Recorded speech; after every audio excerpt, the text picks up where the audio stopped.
This is a follow-up to a previous parliamentary question, and I'm asking if you're satisfied that local authorities are enforcing the Control of Horses Act adequately, your views on the need for horse wardens with a particular focus on problem areas for horse abuse, and your views on this. Thank you, Deputy. Officials from my department recently met with members of the Local Authority Control of Horses Working Group to discuss this matter. There is a general consensus that the current approach continues to reduce problems regarding wandering horses, despite the persistence of a small number of irresponsible horse owners. Overall, the Control of Horses Act 1996, which provides powers to local authorities to deal with stray and abandoned horses, has worked well over the past 20 or so years. The number of horses being seized nationally continues to decline, from 4,923 in 2014 to 1,603 in 2017 and 806 to date in 2018. This reduction is reflective of a number of factors, including initiatives being progressed by my department in the animal welfare area, as well as active enforcement of the Animal Health and Welfare Act 2013 and the EU equine identification regulations. In tandem with the work of the local authorities under the Control of Horses Act, officials of my department have been actively involved in a number of horse seizures and have initiated prosecutions under the Animal Health and Welfare Act. Horse exports have increased substantially in recent years, helping to bring about a much greater balance between supply and demand. In addition, animal welfare charities have been rehoming an increased number of horses abroad. The increased emphasis on rehoming of horses is being assisted greatly through my department's funding to animal welfare organisations. €2.56 million has been paid to 111 organisations to assist their work in animal welfare in 2018. A number of these organisations are actively involved in rescuing and rehoming neglected horses. My department also provides funding to local authorities to support the development of urban traveller horse projects in their respective areas. To date, funding of over €1 million has been drawn down across several local authorities, including contributions of €534,000 to South Dublin towards the development of the Clondalkin Equine Club. Funding has also been provided for projects and actions in Kildare, Kilkenny, Longford, Limerick, Leitrim, Cork, Meath, Offaly and Wicklow. These projects focus on education and they create awareness on compliance with animal welfare regulations, thereby contributing to the reduction in the numbers of straying horses. My department continues to stress that it is the responsibility of individuals to ensure the welfare of horses in their ownership and or their care, and to ensure that when they no longer have a need for the animal, that they are disposed of in an appropriate and responsible way. The matter of employing horse wardens is an issue for local authorities themselves to consider. Local authorities are legally entitled to appoint authorised officers under the Control of Horses Act and the Animal Health and Welfare Act. In their consideration of the need for additional authorised officers, account would no doubt be taken on the overall improvements that have taken place in respect of the stray horses issue in recent years, the particular circumstances in their local area, and indeed the excellent work of animal welfare charities. Thank you, Minister. Deputy. Thank you, Minister. That sounds very well on paper, but the reality is different.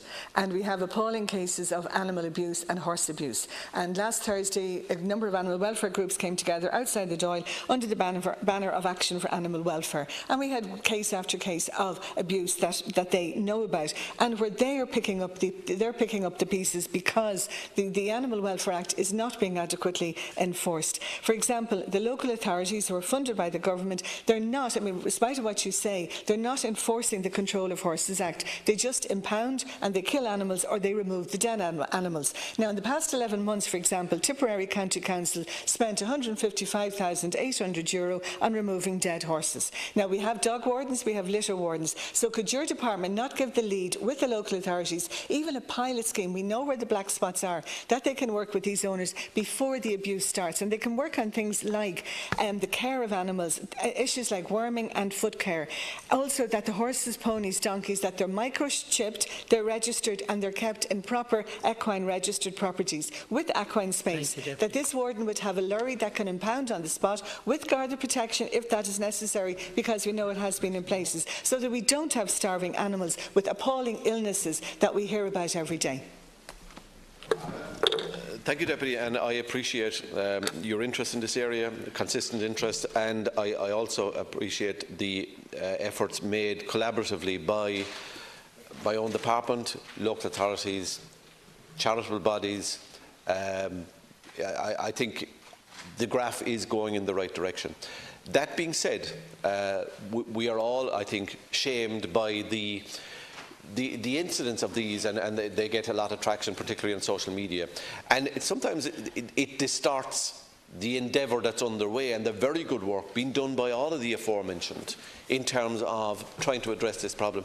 And the stats clearly show, though you can't hide behind the stats when you're confronted by the graphic images that we see, and you refer to Tipperary local authority.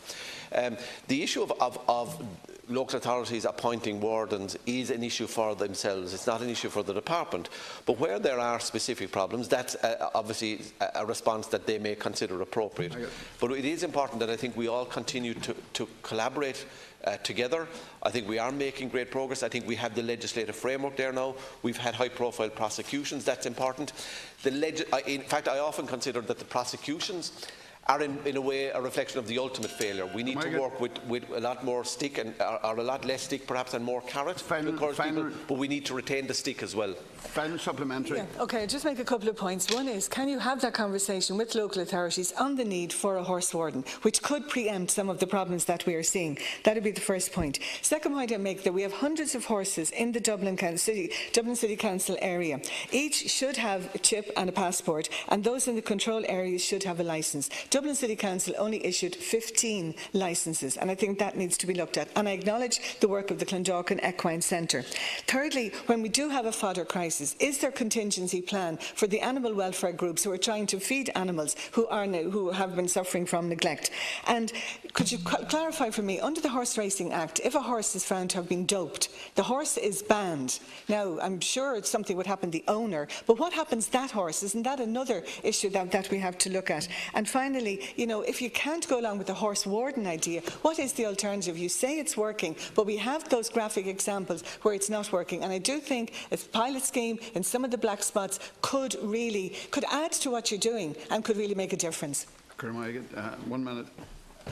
That engagement is ongoing, and as I said at the opening line of we had recent consultation with local authorities, but it's not for us to instruct local authorities to recruit wardens. That's under the Control of Horses Act. That's something that they may do themselves, and I appreciate, as a former member of local authority, there are many competing demands on their resources, but some have, many haven't, but it's not something that we can instruct. But there is ongoing engagement regarding this issue and where there may be considered to be hotspots. I think education has a critical role to play, and I think things like the Clondalkin Equine project was a really important project in that context, because it gave an opportunity to recognise the culture around the urban horse. I mean, we do celebrate in Irish society the position of the horse racing, sport horses, etc. But the urban horse is as much a part of that cultural story as any other. And facilities like that, Clondalkin facility, are really important in recognising and valuing that, but also showcasing how best treatment and practice should be delivered, and to all those involved in that, that's really important. I think it is important that the collaborative endeavour continues, and certainly my department will continue to work with all of the voluntary organisations who do tremendous work in that area. But I don't think we should lose sight of, and I'll conclude on this, I don't think we should lose sight of the fact that we are in a far, far better position now than we were. But one case is one case too many.